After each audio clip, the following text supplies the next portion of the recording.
Joey T and the Snob on location at Mira. We got some friends here. Here, we're gonna go. There's what's your name over there? Kim Calavig. Kelly. Are they all K's or C's? C. All right. C is there's an alpha. KK. All right, we're going to be doing. We just tried a Pinot Noir, 2014. It was absolutely lovely. We also dipped in to the Mira Merlot. Hey, the phrase that pays today is going to be Mira Merlot. And then we got Sammy coming out here, and we're going to be trying their flagship Cabernet, Mira Cab from Oakville.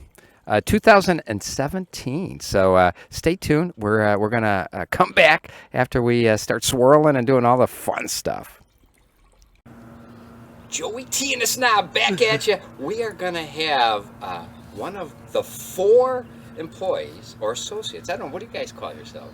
What, drinkers? Drinkers. Yeah. The 4 drinkers over at Mira. We'll learn about the Mira Cab Oakville 2017. Got our 2017 Oakville Cabernet Sauvignon. This little number hails from the valley floor of Oakville, right on the border of Oakville and Rutherford. That's very well known for this unique dust characteristic that it gives off. Now, we have 16 different AVAs here in Napa Valley, each one designated by its own unique soil profile and microclimate. You hear all the time about what the different AVAs impart to the flavor of the wine.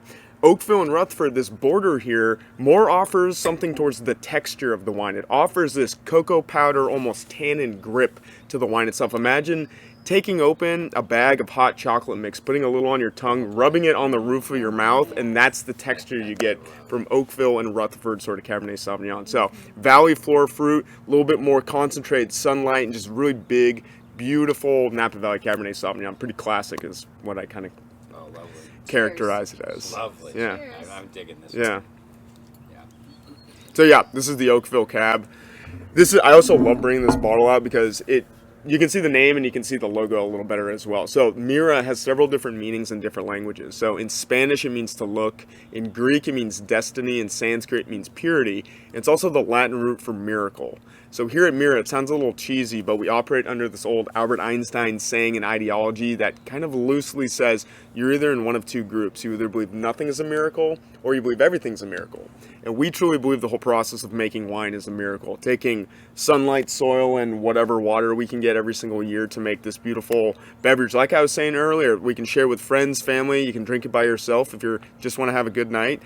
That's kind of our philosophy about the winemaking process. And it ties in with the logo as well. This is an old Germanic symbol, or an old Germanic rune, meaning completion of a cycle or good harvest. So kind of the same thing. There's a lot of hard work from our end that goes into growing these grapes, making sure they turn out the way that they do. But ultimately, it's up to Mother Nature, and she kind of has the final say on what happens. If she says there's no grapes on the vines, there's no grapes on the vines. So we rely on sort of that miracle of harvest from Mother Nature every single year to do what we love to do, essentially. What's the alcohol content on this? This one is 15.5%. Yeah, a little bit higher on that. You can see the legs on here. I don't know if I can get that in there yet.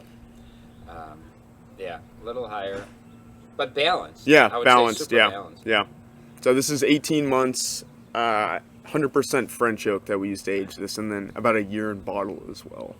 Yeah. Lovely. And so the name Mira, miracle, kind of ties into how this place got started as well. So prior to opening this place up with Bear, Gustavo was in charge of the red wine program at Robert Mondavi Vineyards for about 9 years or so, but he was there for about 17 years total. Started as a lab guy, worked his way up. So in 2005, Gustavo was down in Washington, D.C. He was doing winemaker dinners, sort of on an account trip, if you will, like talking about wine, being about wine, going places, kissing babies, shaking hands.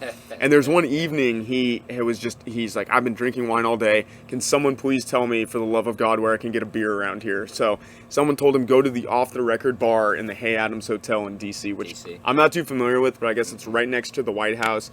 It's where a lot of entrepreneurs, politicos, lobbyists go. Gustavo doesn't know any better. He's like, sure, whatever. Goes into the bar. He's sitting at the bar, talking with the bartender. He's drinking his beer, about to leave, and in walks Bear. And they don't know each other previously, but Bear is a native Arkansan. He's from Arkansas.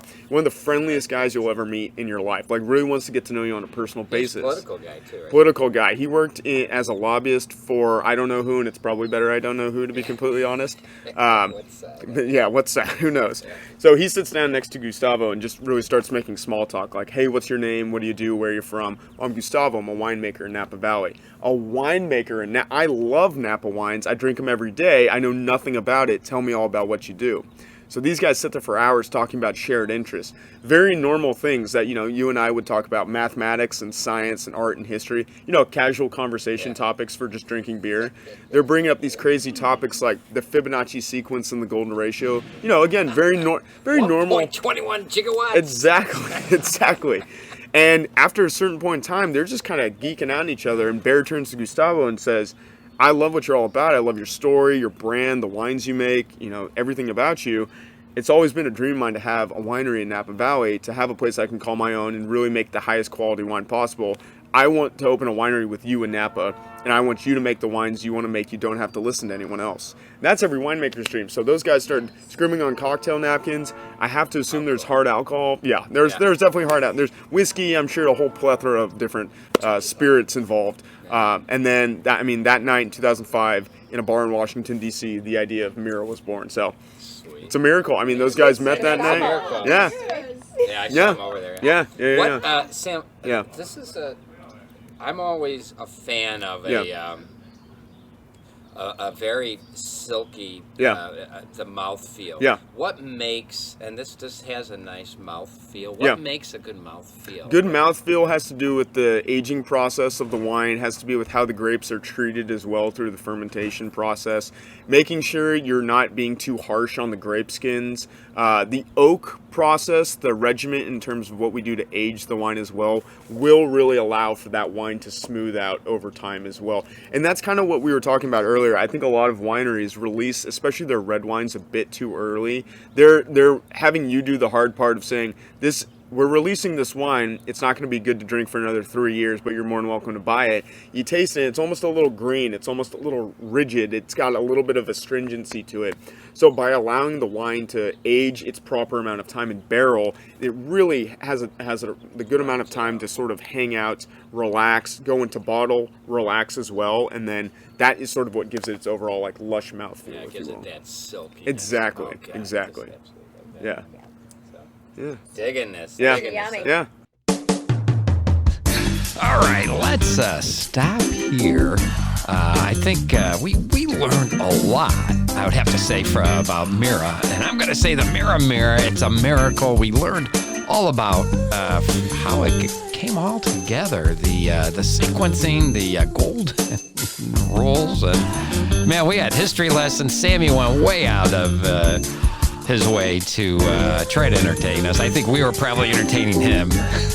I don't know. I hope he appreciated us being there. We certainly enjoyed the backdrop, the stories. Sammy taking time out. I enjoyed Kim and Callie. Not two K's and not two C's. It's a K and a C. And then I truly enjoyed this experience. I'm a purchaser. I'm coming back for more. Sammy, hopefully you like what you saw, how we put this together. Maybe you will send us a bottle and we'll do another one. If not, I'll just do another one. Who knows? Again, Joey T and the Snob. Yeah, hit that like button. That's that thumbs up thing. I don't know. I just like saying that. Give them some love and send them an email, Joey__T@hotmail. And I'll, if you have something you want me to take a look at, I'll certainly be glad to do it. Come back for some more Joey T and the Snob.